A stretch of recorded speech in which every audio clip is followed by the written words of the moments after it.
मंडळी, दत्तात्रय गाडेला 12 मार्च पर्यंत पोलीस कोठडी सुनावण्यात आलेली आहे। सध्या तो पोलिसांच्या ताब्यात आहे आणि यामध्ये तो रोज नवनवीन वेगवेगळे खुलासे करतोय।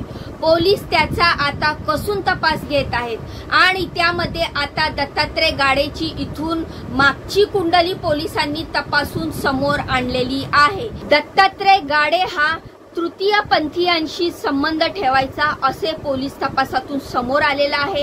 यामध्ये तो रोज वेगवेगळ्या ठिकाणी जाऊन एकट्या स्त्रीला गाठायचा आणि तिच्यावरती लूटमार करून अतिप्रसंग करायचा असं सुद्धा आता पोलिसांनी त्यांच्या तपासातून समोर आणलेलं आहे।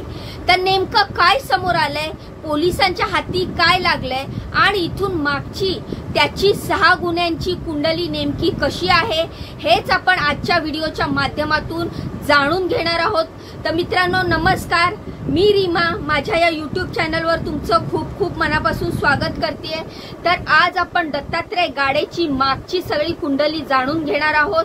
त्यामुळे व्हिडिओवर जर आलेच आहात तर लगेचच व्हिडिओला लाईक करा, चॅनलला सबस्क्राइब करा। स्वारगेट एसटी स्टँड अत्याचार प्रकरणामध्ये आता लवकरच सरकारी वकिलांची नियुक्ती करण्यात येणार आहे आणि हे सरकारी वकील आता या प्रकरणातील पीडितेची बाजू कोर्टात मांडणार आहे। साधारण 2 ते 3 दिवसामध्ये या सरकारी वकिलांची नियुक्ती केली जाईल। पुढे जाऊन त्या पीडितेची बाजू कोर्टात मांडतील। त्याचं नाव सुद्धा अजून आता 2-3 दिवसामध्ये साधारण पोलीस समोर आणतीलच आणि त्यानंतर मग त्यांचा तपास सुरू होईल। सध्या 12 मार्च पर्यंत या प्रकरणातील आरोपी दत्ता गाडेला पोलीस कोठडी आहे आणि 12 मार्चला त्याची कोठडी संपेल। दरम्यान येत्या 15 दिवसात या प्रकरणातील आरोपपत्र सुद्धा दाखल केलं जाईल। पण या आरोपपत्रामध्ये आता हे सगळे पुरावे पोलीस त्यामध्ये जोडतील आणि त्यानंतर मग तो आरोपी नेमका काय आणि त्याच्या गुन्ह्याची हिस्ट्री काय आहे आणि या प्रकरणामध्ये नेमकं काय झालंय हे सगळं त्या आरोपपत्रामधून समोर येईल। तुर्तास तरी आरोपी दत्ता गाडेची इथून मागची कुंडली पोलिसांनी समोर आणलेली आहे। वेगवेगळ्या ठिकाणी त्याच्यावरती 6 गुन्ह्यांची नोंद झालेली आहे आणि हे 6 गुन्हे स्त्रियांशी निगडीतच आहे, स्त्रियांवरील अत्याचाराशी निगडीत आहे। ही जी बातमी सुरुवातीला आली आहे ती बातमी आता कुठेतरी खरी आहे आणि त्याच्यावरती शिक्कामोर्तब झालेला आहे। त्याचं कारण म्हणजे पोलिसांनी त्याच्या नावावरती असलेल्या 6ही गुन्ह्यांचा तपास केलेला आहे। ते 6 गुन्हे कशाच्या रिलेटेड आहे, दुसरी गोष्ट म्हणजे ते त्या 6 गुन्हे कुठे कुठे घडलेले आहेत आणि कशाच्या माध्यमातून त्याने या 6 गुन्ह्यांची नोंद त्याच्यावरती आहे हे सगळं पोलिसांकडून आता समोर येत आहे। त्यामध्ये सुरुवातीला दत्तात्रय गाडे याच्या विरोधात दाखल झालेल्या 6 गुन्ह्यामध्ये तो एकट्या महिलांना फसवून लूटमार करत असायचा असं समोर आलेलं आहे आणि लूटमार करून त्यांना एखाद्या निर्जन स्थळी घेऊन जायचा, तिथे त्यांच्यावरती अतिप्रसंग करायचा, त्यांना जीवे मारण्याची धमकी द्यायचा आणि त्यानंतर मग तिथून पळ काढायचा। या 6 घटना घडलेल्या आहेत।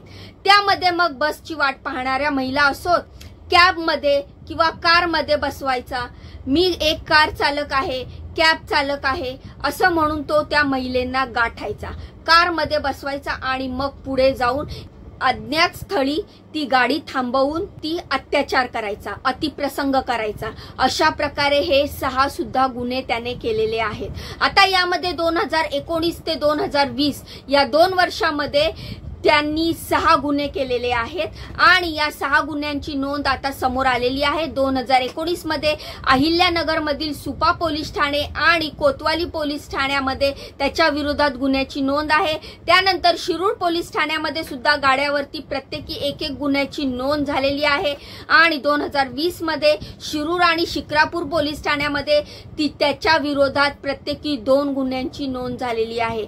अशा प्रकारे एकूण 6 गुन्ह्यांची नोंद आहे। एका गुन्ह्यामध्ये आरोपीने अहिल्यानगरहून पुण्याकडे जाण्यासाठी ठिकाणी एका महिलेला टार्गेट केलं होतं। ही महिला ज्या वेळेस अहिल्यानगरमध्ये एका बस स्टँडवरती एखाद्या ठिकाणी थांबलेली असेल त्यावेळेस हे आरोपी दत्ता गाडेच्या लक्षात आलं की ती महिला एकटी आहे, तिला कुठेतरी जायचं आहे, तिला गाडीची गरज आहे।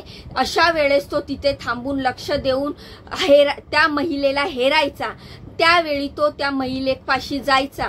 तू कुठे चालली आहे, आपण एक कार चालक आहोत, तुम्हाला कुठे जायचंय असं म्हणून तो त्या महिलेला विचारायचा. मग ती महिला म्हटली की मला अमुक अमुक ठिकाणी जायचंय, की मग तो सुद्धा सेम तसंच म्हणायचा की ठीक आहे, मी त्याच दिशेला चाललोय, तर मी तुम्हाला जाऊन सोडतो. म्हणून अशा प्रकारे तो त्या महिलेला त्याच्या बोलण्यात गुंतवायचा, त्या महिलेला त्या कारमध्ये बसवायचा आणि कुठेतरी एका निर्जन स्थळी नेऊन त्या महिलेवरती अतिप्रसंग करायचा, लूटमार करायचा. अशा प्रकारची घटना त्याने केलेली आहे. आता त्यानंतर त्या पीडित महिलांनी त्याच्या विरोधात तक्रार केलेली आहे. त्यानंतर तक्रारदार महिला ज्या नगरहून पुण्याकडे येणाऱ्या महिलेने ही तक्रार केलेली आहे, ती तक्रारदार महिला या गुन्ह्याचं असं सांगते की ती म्हणते नगरहून त्याने पुण्याकडे जातोय असं सांगितलं. वाटेत त्याने मला एका ठिकाणी थांबवलं आणि मला माझ्यावरती अतिप्रसंग करण्यात आला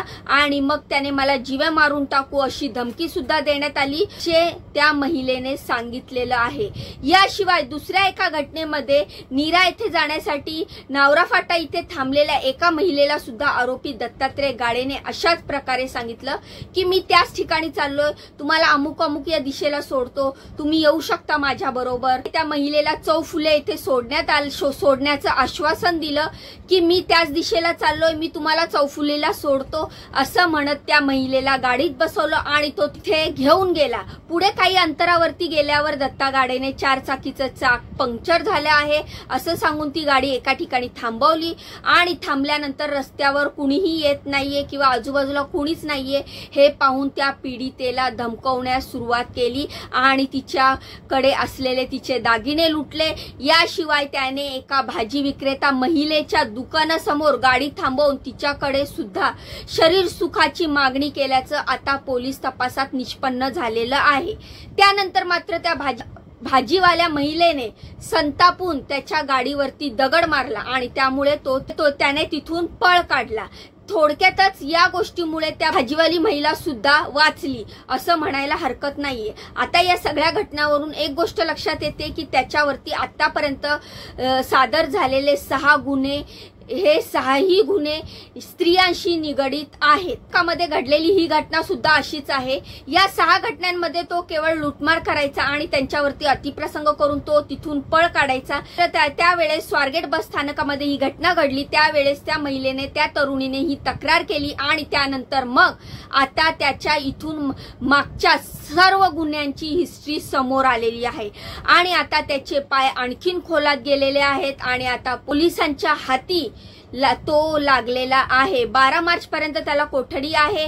तुर्तास तरी तोपर्यंत एक साधारण 15 दिवसात त्याच्यावरती चार्जशीट दाखल केली जाईल आणि मग त्यानंतर कोर्टासमोर सुनावणी होईल आणि कोर्ट या प्रकरणातील दोषीला शिक्षा सुनवेल. आतापर्यंत घडलेल्या या प्रकरणाच्या बाबतीत तुम्हाला काय वाटतं मला कमेंटच्या माध्यमातून नक्की सांगा. ही जी दत्तात्रय गाडेबद्दलची माहिती आहे याबद्दल तुमचे काय म्हणणे आहेत, त्याने आतापर्यंत केलेल्या मागील 6 गुन्ह्याबद्दल ती सगळी हिस्ट्री पोलिसांनी काढलेली आहे आणि लवकरच त्याला शिक्षा होणार आहे. तर या सर्व प्रकरणाबाबत तुमचे काय मत आहे मला कमेंटच्या माध्यमातून नक्की सांगा. व्हिडिओ आवडला असेल तर लगेचच व्हिडिओला लाईक करा, चॅनलला सबस्क्राईब करा. भेटूया पुढच्या व्हिडिओमध्ये अशीच महत्त्वपूर्ण दमदार माहिती घेऊन. तोपर्यंत स्वतःची काळजी घ्या. बाय आणि नमस्कार.